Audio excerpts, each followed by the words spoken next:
Hello, my name is Mason Kenny. I am a young entrepreneur out of Scottsdale, Arizona. I'm building a company called Vero Design Co.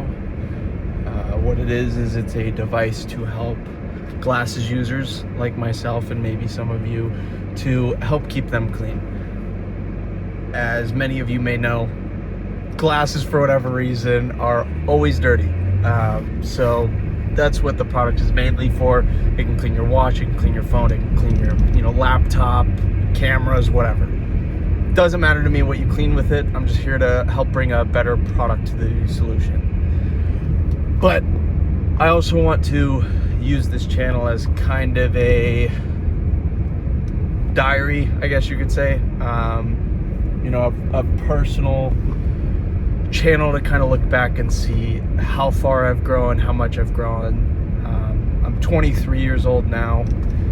I recently left my job in the luxury car market, I guess you could say. I was a consignment manager for 2 different dealerships. One of them was a startup, and then one of them was a very reputable company here in Arizona. After working from them, I realized they're not too reputable. So yeah, my flaws in life, I would say consistency is not always my greatest talent. I have ADHD, so always trying to find something new to keep myself entertained. But like I said, this is kind of just a diary for myself to keep myself accountable, keep myself on track, things like that.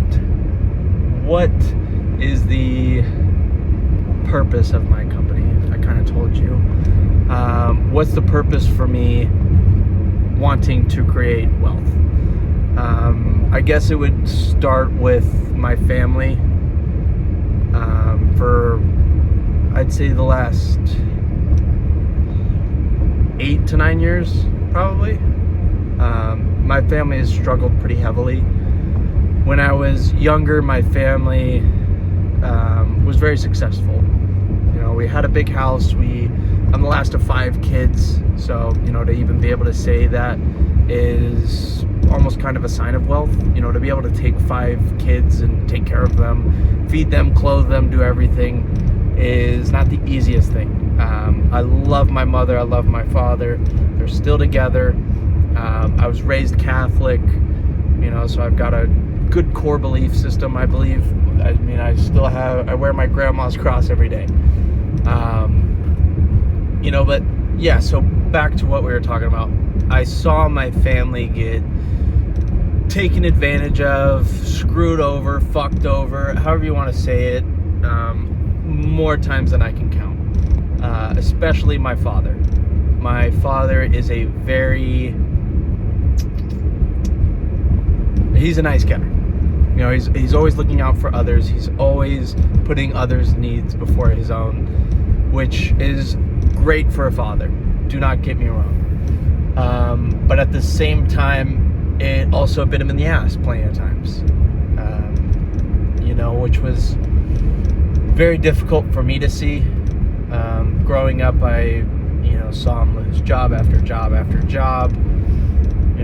His main job was for a tech company. Most of his companies that he worked for were tech companies, more specifically along the engineering line and corporate background.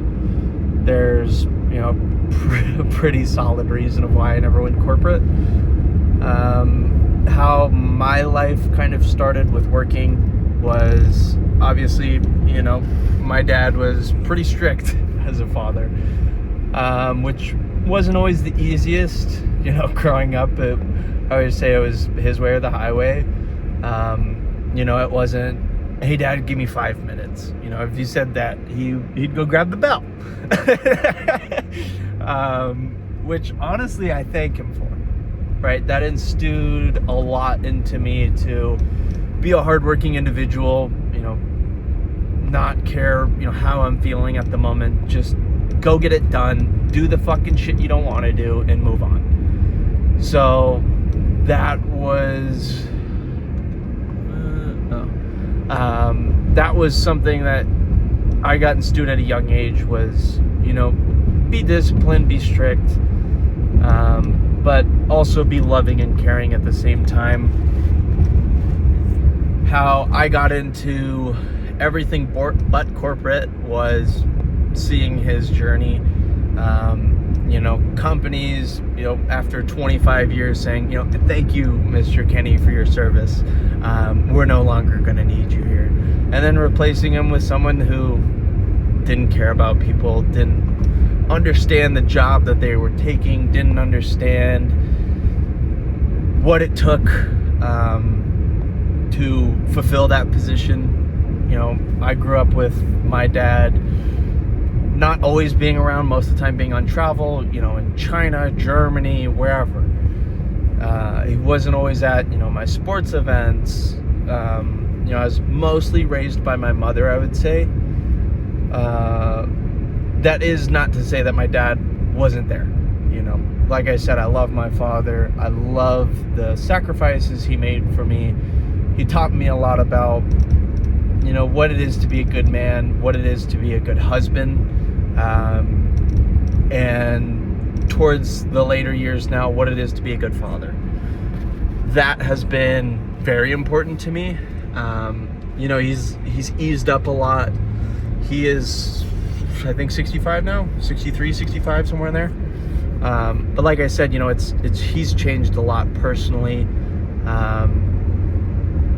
He's not as, it needs to get done now, blah, blah, blah, blah, blah. He definitely eased up a lot on that. I'd say my sisters probably got the worst of it. But it was not the easiest thing to grow up, not always having my dad around. Not being able to look up in the sports stands and, hear my dad screaming. Well, when he was there, he was definitely screaming. So, yeah, I come from a family that had wealth and then saw it all get taken away. My parents currently struggle a lot with money. So I think that's what kind of led me more towards the entrepreneur route was, I didn't want someone to just come in one day to my office and say, hey, thanks for your service, handshake, goodbye. So when I would turn to 18, I got into sales. I worked in real estate. I was doing long fucking days. I was doing around 1,500 cold calls a day, 500 emails, and 500 texts a day. Most of the time, I was out in the afternoon, at a house, at an appointment with someone, talking about what they're wanting to buy, talking with investors, stuff like that. And I think at a young age, that kind of, one, that really gave me an understanding of how money moves, and two, it gave me a lot of negotiating skills.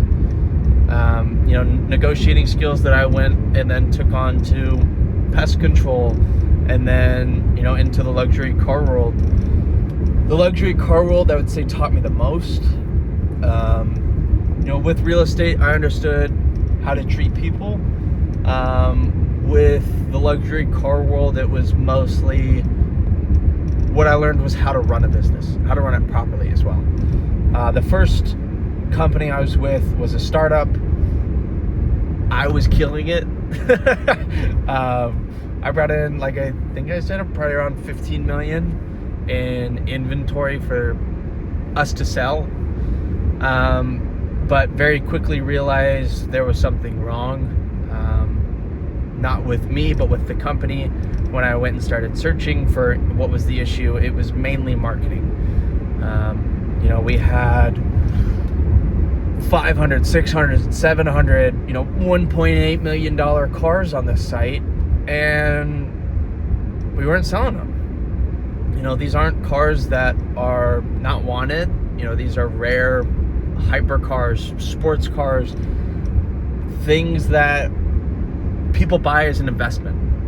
They're not the depreciating cars you would think of. Obviously some are, but a majority of the clientele that I worked with was not. I had clients that had 50, classic Mercedes, BMWs, Porsches. I had some crazy clients. My most expensive car that I brought in was a $1.8 million liquid carbon Ford GT. It was a very limited production number car to begin with, and being a liquid carbon, I think if I remember correctly, was one of 30. So very rare, right? One of 30 for the world. So these were very rare cars that I was working with. And, you know, I learned a lot about sales during this time. I obviously had a really good feel for sales in the beginning, going into it from real estate and pest control. You know, I had that high ticket background, I guess you could say.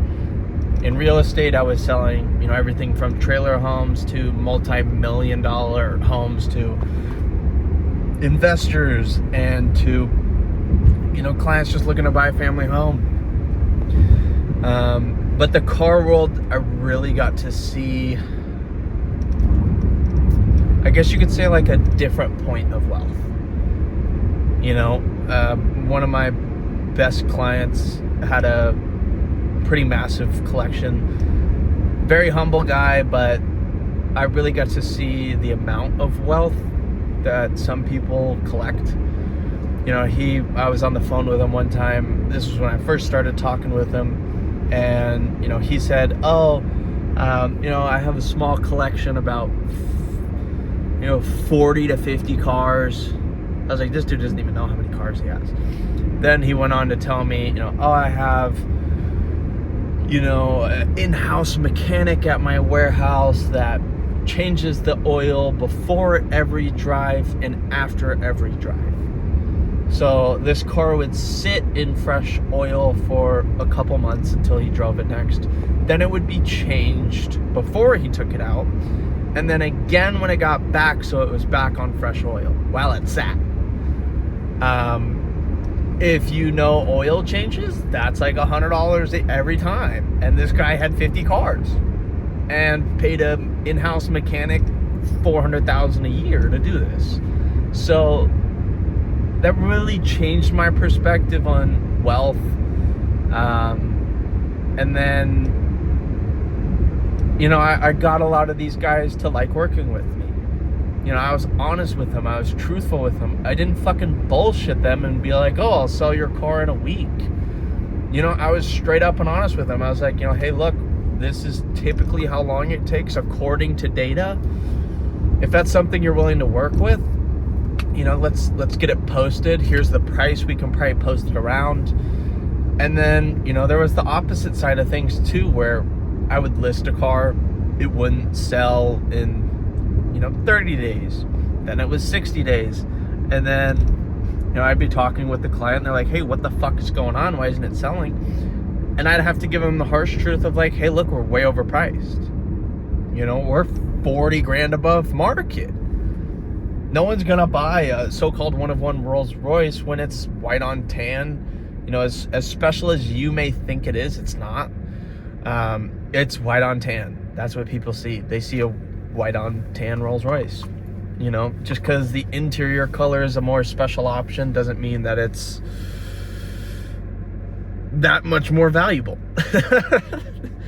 But yeah, so, you know, once I moved into that, like I said, I just saw the wealth, and oh shit, my bad. Realized that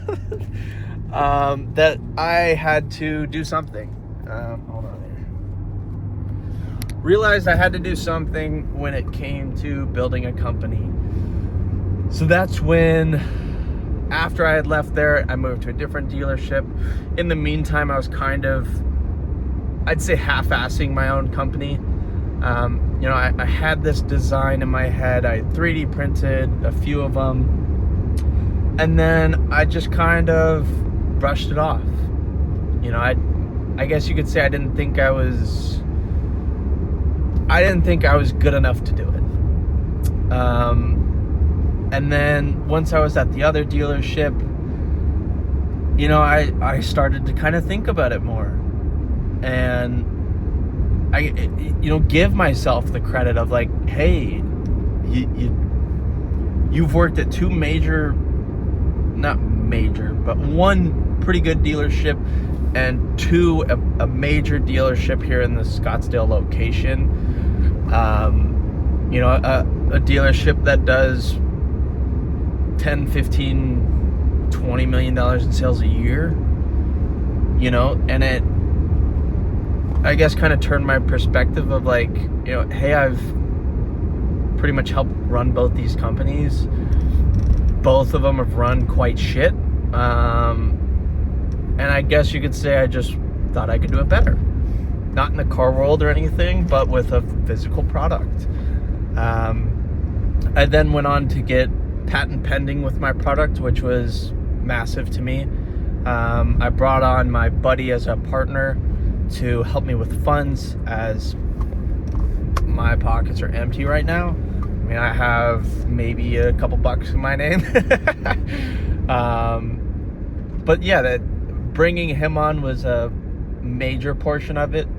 I think at first we were butting heads a lot. You know, he was talking about, oh, well, we need to change it to .com, not .net. And, you know, my rebuttal was, Colton, it's our first year. We don't have the money to go buy .com. You know, I already bought .net. I got all the emails bought under .net. You know, it's a little too late, my guy, to fucking go buy .com. And if I go to someone and say, hey, I want to buy your domain name, it's whatever price they want it to be. You know, they could say, hey, I want 50 grand for it. Or they could say, hey, I want 3 million for it. I don't fucking know, but wasn't going to figure that out because I don't want to break my own heart and be like, oh shit, I'm never getting .com because this dude wants fucking 50 million for it. So yeah, I started to build my company from scratch. You know, I got the patent going, got a manufacturer that I've been working with for, I think, close to 3 or 4 months now. Or no, a little bit longer than that. Probably closer to 6. I've built a great relationship with them. They're down in Mexico, which is a little bit nicer for me because then I'm not waiting for my product to come overseas, which is obviously a very timely matter thing, unless I do it via flight. But that cost a fuck ton. So I figured out a lot of do's and don'ts with business. You know, obviously later down the line, would I probably switch to China? Maybe. I do really like working with Mexico. The more I talk with them, the more I do like doing business with them. They're very grateful. They're very thankful. I have tried talking with China, and a lot of the times, to me, they just didn't seem interested. You know, it was more of a problem that I was talking to them instead of, hey, you know, this could be a massive company. We're very interested in working with you, which Mexico was more. You know, China was more of like, yeah, cool. What do you want us to do? And not to say that pissed me off, but it was just like, all right, what now? I mean, like I said, it felt like they were just more of like annoyed that I was trying to work with them. You know, it was more like, oh, well, we already have too many clients. Like, we don't need another. I was like, fine, fuck it, fuck you. I don't know what you want me to do. But Mexico's been great. You know, they've been more than... They have brought so much hostility to the table where it's nice to work with them. They care about me. They, you know, call me up and say, hey, you know, there's a little bit change in price. We want to make sure you're aware of it. You know, it's like, it's small things like that as someone who has pretty much ran business, I like to see. Because that's how I was with my clients. You know, if the market dropped overnight on a car, I'd call the client the next day and say, hey, yo, your car dropped 40 grand in value last night because Jaguar released a new fucking shit electronic car and that's the way that they want to go. It's got this gay ad, and people are pissed. So your Jaguars dropped 40 grand, my guy. Do we want to drop it, or you just want to keep it at this point? So yeah, it was, honesty to me is a big thing. I grew up in a family where I think I lied maybe once to my dad, and he beat the shit out of me for it. He whooped my ass so I was standing at fucking dinner. And I guess that's kind of another reason that I wanted to kind of start this channel, was to just talk shit. Like I said, I don't care if 5 people watch this. I don't care if 100,000 people watch this. I want to be able to film the journey and kind of also have a digital footprint from me, myself, to look back at one day and go, wow, I fucking did it. Like most of my later high school years, I really started to reflect on what I wanted to do in life. In high school, I was a big stoner. I was smoking more weed than I could really handle. Because I was lost.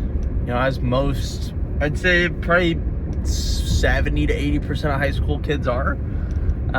You're lost. You're like, fuck, do I go to college?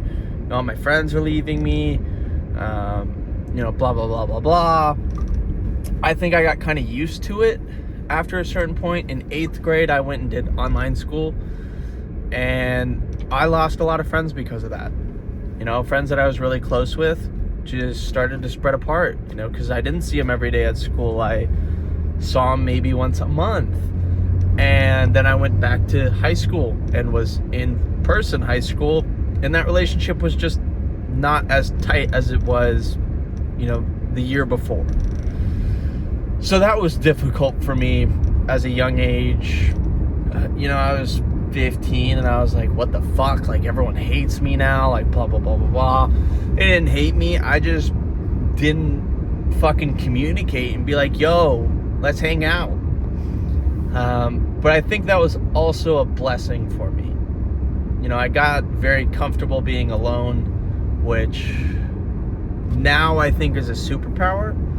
I definitely think it's a superpower to be able to be alone and to not want to fucking kill yourself while doing it. I think most people that are mostly alone, they fucking hate their life. They're miserable, to say the least.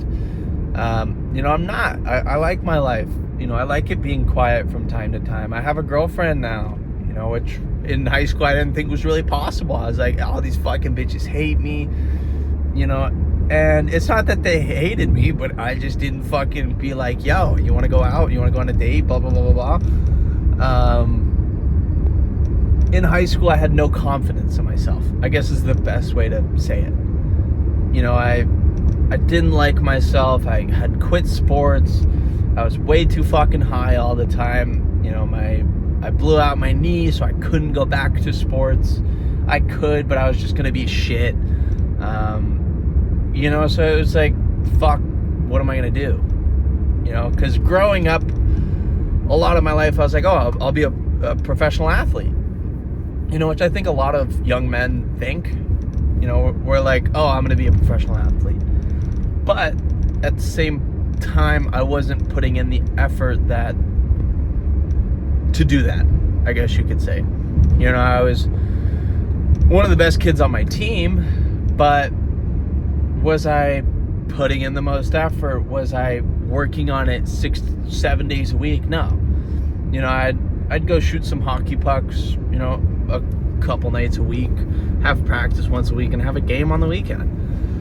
And then I had a travel team, which for hockey is more A-League, I guess you could say. That's what you kind of go to get to that next step in hockey. I didn't do that. I had a team come and offer me a position for them in Chandler, which was about 30-40 minutes from me, and both me and my mom didn't think that was going to be good for me. 1, I was already a failing student. I fucking hated school. 2, I didn't do my homework anyway, so having an excuse not to do it because I was at practice 5 days a week was not in the books. My mom, when she heard, oh, they want him to come play for Chandler, she probably heard they want my son to completely fail at school. Because that's an extra 3-4 hours out of my day. 30 minutes there, 30 minutes back, or 2-hour practice, that's 3 hours. And when you come back from shit like that, you're tired as fuck.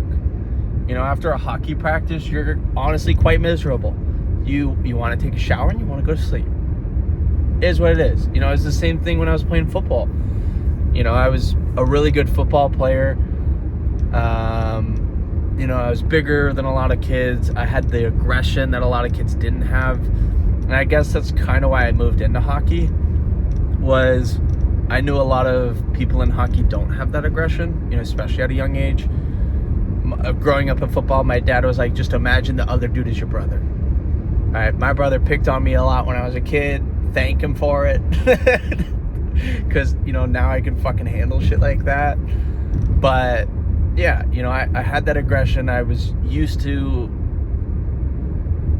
being a smaller opponent because growing up with an older brother, I played a lot of sports with him. I played football with him. I played basketball with him. And it was with his age group. He's 2 years older than me. I was playing with kids that outweighed me by, 40, 50 pounds. I was used to that shit. Because there wasn't a weight goal. There wasn't a weight limit for the fucking league. And it was like, yeah, he's fucking 8. Fuck it. So that was definitely fun. I think sports definitely gave me a lot more of a background as a kid. But yeah, I think that's kind of it for this first video. I'll try to do these more often where I'm just sitting here talking shit. Right now I'm just going for a drive to Paradise Valley, which is like the most expensive zip code in Arizona. Most of the time when I get a chance like this to just go drive around, look at cool houses, see a Ferrari drive by. I try to take them as best as I can because I used to do it a lot in high school.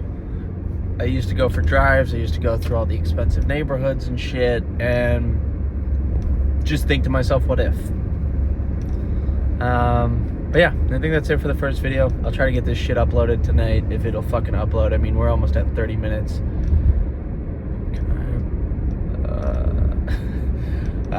Yeah, we're almost at 30 minutes, so I'll try to end it here. But yeah, subscribe if you want to fucking watch more of me just rant, talk shit, talk a little business, talk a little bit about, what to do, what not to do. If you're a younger guy and you have these same kind of inhibitions, subscribe, bro. Let's fucking talk. Who knows, maybe eventually if I get enough subscribers or whatever, I'll make fucking, I don't know, like a classroom, just called Bigger Brother, couple bucks a month. I'm not after this for the money. I just want to kind of be able to share my experience, tell people about it, tell them what not to do, tell them what to do, and just kind of help give a little bit of guidance for the younger guys, the guys that are getting closer to graduating high school or debating, do I go to high school or college? Shit like that. I want to be able to give you guys a little bit of a shoulder to lean on, ask some questions too. Also be able to, give you guys some good advice, give you guys some people that I've watched these past, year or two, growing this business, making a business. Hey, be like, hey, go watch Dom Icavone, owner of Bum Energy. Guy posts some fucking crazy knowledge on his YouTube. He's fucking great, right? Dom, if you ever see this, I fucking love you, bro. You've given me so much knowledge. more knowledge than I would have ever known. Fucking if I went to college. If you don't know him, he owns multiple 100 million plus companies. I think it's probably his net worth of companies, not his own personal net worth, but net worth of companies, probably around like the $1.5 billion range. You know, he's created some massive companies in mainly the nutrition space, but also the health space. Great guy, has a wife, has a little son, Enzo, who's fucking adorable. That's the life I'm after. You know, have a good wife, have a couple kids, be able to travel when I want to travel, and, you know, go get a nice car, shit like that. But we'll end it here. I'm getting close to Old Town, which I fucking hate. You know, I gotta get through Old Town to get to where I want to be. But yeah, good talking with you boys. Most of the videos are probably gonna be shit quality like this, just off my iPhone and in a car. But yeah, you may see me in a few different cars. This is my mom's car I'm driving right now. I have a Jeep, and also have a BMW that's broken right now. No surprise, it's BMW. But yeah, you know, hopefully I post a little bit more, get some of you guys hopefully on the same path, you know, say fuck corporate and say fuck school.